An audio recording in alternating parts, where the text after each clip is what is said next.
મીઠાના આ 5 ટોટકા કરવાથી જીવનમાં આવે છે ઘણા બદલાવ. ઘણા લોકો જ્યોતિષ શાસ્ત્રમાં માને છે, તો ઘણા લોકો નથી માનતા હતા, પરંતુ હકીકતમાં તો આ બધી વસ્તુ મનુષ્યની સમજની બહાર છે, કારણ કે આપણે આની ઊંડાણમાં જેટલું જાણી એટલું ઓછું પડે છે.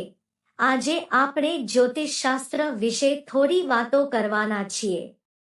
જ્યોતિષશાસ્ત્ર પ્રમાણે દરેક રાશિઓના સમય પ્રમાણે તેઓના સ્વભાવ, પરિસ્થિતિ અને જીવન પર અસર કરે છે. ઘણી વખત તમે જોયું હશે કે સામાન્ય દેખાતો માણસ અચાનક જ એવી હરણફાળ પ્રગતિ કરે છે કે આજુબાજુમાં બધા જોતા રહી જાય છે. આમાં એનો હાથ તો હોય જ છે, પરંતુ સાથે સાથે જો તેનો સમય બદલાયો હોય તો તેને અનેક ગણો ફાયદો થાય છે. રોજિંદી જિંદગીમાં ઘણા બદલાવ આવતા રહેતા હોય છે, અને બદલાવ એ જ જરૂરી છે. ઘણા બદલાવ આપણા માટે ફાયદો લાવે છે, તો ઘણા બદલાવ નકારાત્મક હોવાથી તમને પરેશાનીઓનો સામનો પણ કરાવે છે. પરંતુ જ્યોતિષશાસ્ત્ર પ્રમાણે જો આપણી રાશિમાં કે ગ્રહમાં દોષ હોય તો તેને અમુક ઉપાયથી દૂર કરી શકાય છે. એવી જ રીતે અમુક મીઠાથી પણ ટોટકા કરી શકાય છે.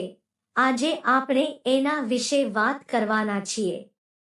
આપણા ઘરમાં કોઈ વાસ્તુ દોષ હોય તો તેને દૂર કરવા માટે પાણીની ડોલમાં મીઠું મિક્સ કરીને પછી પોતું મારવું જોઈએ. અને આ સિવાય બાથરૂમમાં નમકનો ટુકડો રાખવાથી પણ વાસ્તુદોષ દૂર થાય છે. ઘરમાં પરિવારના સદસ્યો વચ્ચે પ્રેમ અને સુખ જાળવી રાખવા માટે ઘરના બેડરૂમમાં સિંધાલુણ મીઠાનો એક ટુકડો જરૂર રાખવો જોઈએ. આનાથી એવી માન્યતા છે કે ઘરમાં કલેશ થતા નથી, તેમજ પરિવારના સદસ્યો વચ્ચે પ્રેમ જળવાઈ રહે છે. આ સિવાય આર્થિક લાભ માટે જો તમે ઈચ્છતા હોય કે ઘરમાં પૈસાનો પ્રવાહ બંધ ન થાય તો કાચના એક ગ્લાસમાં મીઠું અને પાણી મિક્સ કરીને ઘરના દક્ષિણ પશ્ચિમ ખૂણામાં રાખી દો. અને આ પાણીને દર અઠવાડિયે બદલતા રહેવું.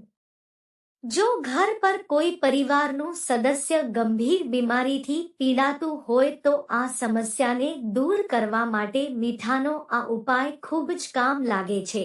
આના માટે દર્દીના પલંગના હેડ પાસે કાચના વાસણમાં મીઠું રાખવું.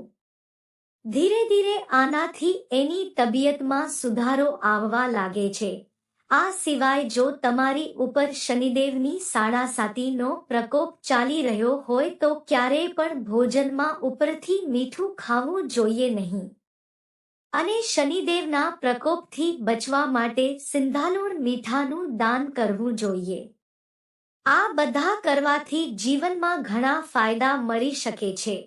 તો સાથે સાથે અમુક પ્રકોપથી બચવામાં પણ મદદ કરે છે. આથી જો તમને આ ઉપાય કારગર લાગતા હોય તો શેર કરજો.